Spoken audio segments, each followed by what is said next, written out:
अस्सलाम वालेकुम। I hope सभी लोग ठीक होंगे।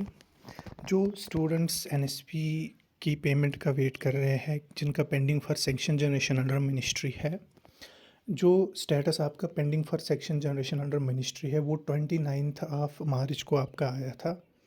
मैंने आप लोगों को बोला था 15 से 20 दिन कम से कम पहले वाले स्टेटस में 20 दिन कम से कम लगते हैं। मतलब 20 दिन के बाद आपका स्टेटस चेंज होता है।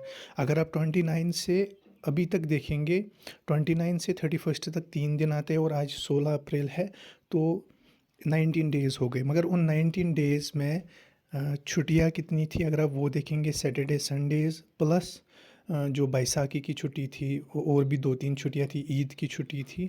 तो अभी आपके 15 दिन भी पूरे नहीं हुए हैं, लगभग 10-12 दिन हुए होंगे। तो मैंने कम से कम बोला है आपको 20 दिन के बाद स्टेटस चेंज होता है और उसके बाद फिर दूसरा स्टेटस आता है अंडर प्रोसेसिंग विद मिनिस्ट्री, और फिर वो 10-15 दिन के बाद फिर आपकी स्कॉलरशिप जो है वो आ जाएगी। ये जो 20 दिन मैंने बोला था वो ये नहीं है कि डायरेक्टली 20 दिन, उसमें जो वर्किंग 20 डेज़ होते हैं। जैसे जो ओल्ड स्टूडेंट्स हैं उनको 30 टू 45 डेज़ बोला जाता है, मगर वो वर्किंग होते हैं। वर्किंग मतलब जिन दिनों ऑफिस ओपन होता है। ये नहीं कि डायरेक्टली 30 दिन बोला तो उसमें संडे भी आएगा, छुट्टियाँ भी आएंगी, सब कुछ नहीं। ऐसे ही पीएफएमएस में भी है, वर्किंग 20 डेज़ के बाद स्टेटस चेंज होगा, फिर दूसरा स्टेटस आएगा वो 10-15-20 दिनों के बाद चेंज होगा, फिर उसके बाद 2 दिनों में आपकी स्कॉलरशिप जो है वो आ जाएगी।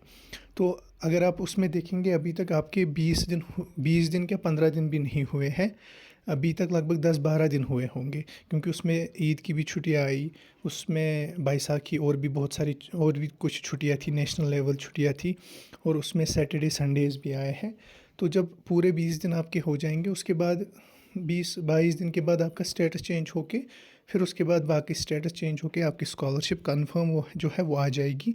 ये पिछले 10-15 सालों से कंटिन्यूसली एनएसपी में चल रहा है।